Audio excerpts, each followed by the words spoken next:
that the doctors did not, in Ireland anyway, know what they're talking about. And we have to be really careful here because obviously nobody should ever come off their meds without proper medical supervision. Do you know what I mean? And we don't want to give the impression that people who really do need their meds, you know, don't be irresponsible. Like, do you know what I mean? But do ask questions, you know. But so I go. What happened then in the end was my eldest child, who's 24, left home. This was 3 years ago.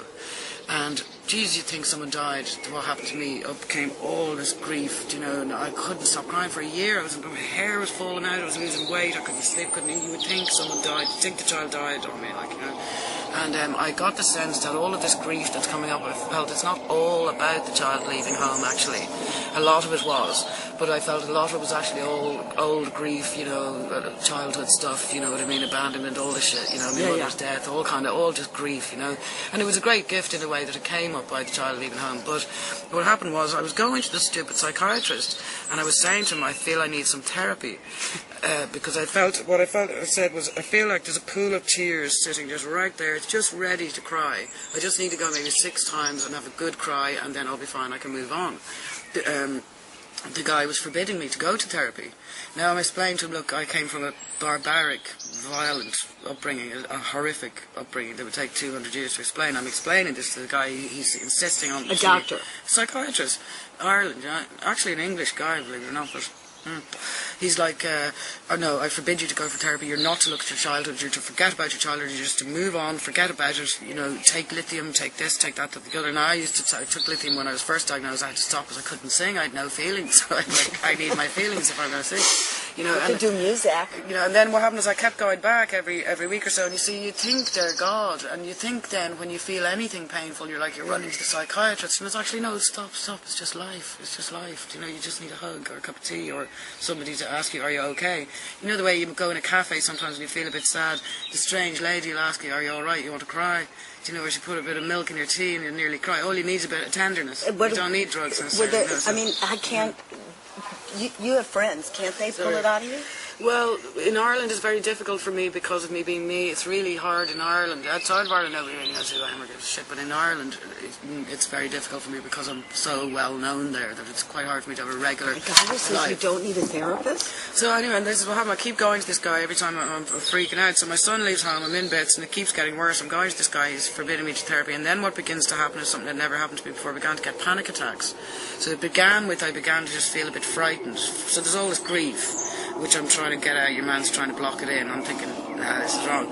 And then I began to feel fear. So I go to him and I say, I'm feeling a bit frightened. I don't know what's going on. I really think I need to go for some therapy. I think I just need to cry. You know, it's like, not asking a lot. No. Yeah. And then I keep going. The fear gets bigger and bigger and bigger until it turns into panic attacks. I'm having 24-hour panic attacks. Literally, I've never had anything like it in my life. You know, literally, woke up in the morning, feel fine. Within 5 minutes, up my body would just come this terror. I couldn't move. I'd be like that for the day, terrified. Like, you know, it's stupid, like. And then I go back to your man, he's like, no, take more lithium. And I'm like, no. And that's when I knew, it dawned on me, I don't have bipolar disorder at all, I said to myself. So what I did then is I checked myself into a nut house in Ireland. Sorry for calling it a nut house. It's the only thing to call it, like, it's funny. I mean, the fucking world is a nut house. You know, certainly the music business is. But, so I got them to do an assessment. I stayed there for 2 weeks and I got them to assess me. And I then did the same again a year later. And both of those assessments said there's absolutely no evidence of bipolar disorder. Now, when I went for the original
I think loneliness is what causes a lot of trouble for people. People are lonely is all, you know.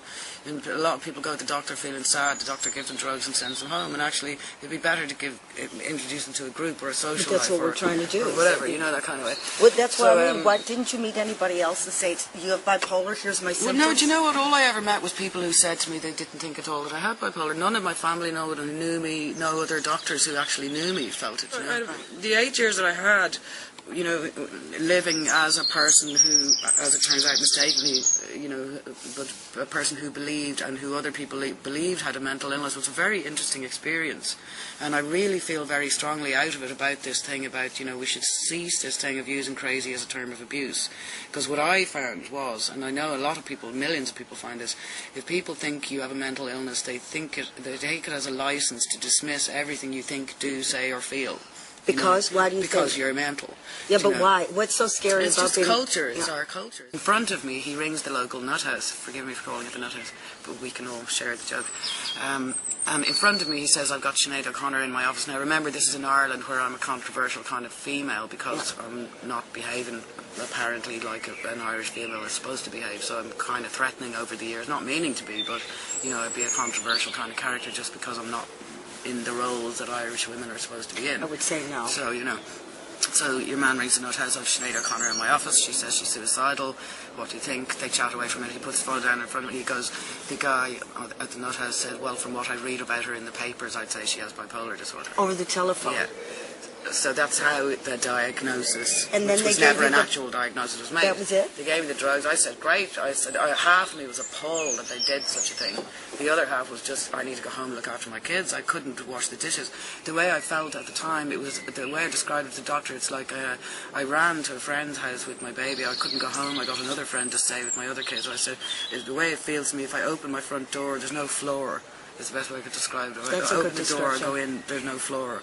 I can't stand to wash the dishes. I literally cannot stand up. I can't go to the fridge. I can't do anything. So I was like, give me the drugs, great. I go home and look after my kids. Never thought about it, you know.